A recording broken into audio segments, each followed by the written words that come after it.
Je n'avais pas un père riche, je ne viens pas d'une famille particulièrement instruite. J'ai essayé 3 fois d'entrer à l'université et j'ai échoué à chaque fois. Finalement, je suis entré dans une école de formation des enseignants qui était considérée comme une université de 3e ou 4e catégorie dans ma ville. Mais je pense que c'est la meilleure université que j'ai jamais fréquentée, meilleure pour moi que Harvard ou Wharton. J'ai postulé 10 fois à Harvard. J'ai été refusé à chaque fois. Ils ne voulaient pas de moi. C'était terrible. Mais je pense que cela fait partie de la vie. À cette époque, la vie était très difficile. J'étais très frustré. J'enseignais à l'université et mon salaire était de seulement $10 par mois. Ce n'était pas facile. Mais je croyais que quelque chose m'attendait quelque part et que je devais travailler dur pour faire mes preuves. Ce fut une expérience difficile. Je ne me suis jamais considéré comme quelqu'un de particulièrement intelligent.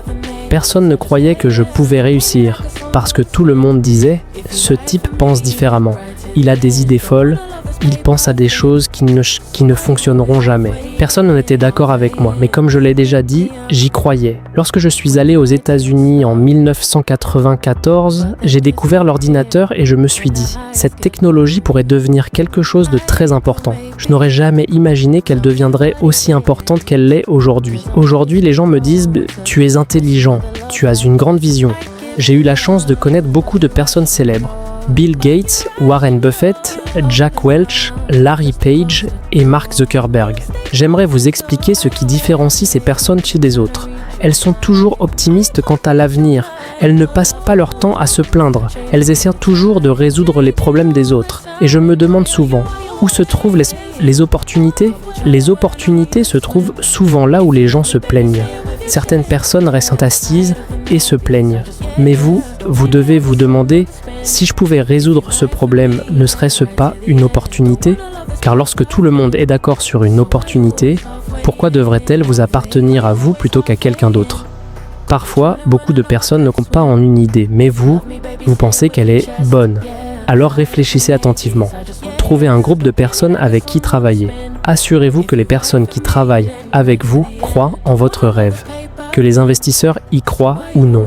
Que vos amis y croient ou non. Que vos parents y croient ou non, ce n'est pas le plus important. Vous devez y croire. Votre équipe doit y croire. Et vous devez travailler jour et nuit pour transformer cette vision en réalité. C'est ainsi que les choses commencent à se produire. Au départ, nous sommes tous sur la même ligne. Et l'un de vos plus grands atouts, c'est votre jeunesse. Ne vous plaignez pas. Laissez les autres se plaindre. Pendant que certains passent leur temps à se plaindre, demandez-vous, comment puis-je faire les choses différemment ? Utilisez votre propre intelligence. Demandez-vous, y a-t-il une opportunité cachée dans ce problème ? Puis-je faire quelque chose qui fera réellement la différence ? Réfléchissez-y, puis apprenez. Et surtout, passez à l'action. J'ai rencontré beaucoup de jeunes qui ont des idées extraordinaires chaque soir. Mais le lendemain matin, ils retournent simplement au bureau et continuent exactement la même vie. Alors faites le premier pas, passez à l'action. Pour chaque personne, demain est un nouveau jour. Vous devez travailler très dur. Vous pouvez travailler pour les autres ou travailler pour vous-même. Moi, j'ai choisi de travailler pour moi-même. Mais travailler pour soi-même signifie aussi travailler pour la société. Si vous voulez réellement réussir pour vous-même, pensez également aux autres. Assurez-vous d'aider les autres. Parce que lorsque les personnes autour de vous réussissent, lorsque les autres sont heureux grâce à ce que vous avez créé, alors vous aussi, vous pourrez réussir. Et vous aussi, vous pourrez être heureux.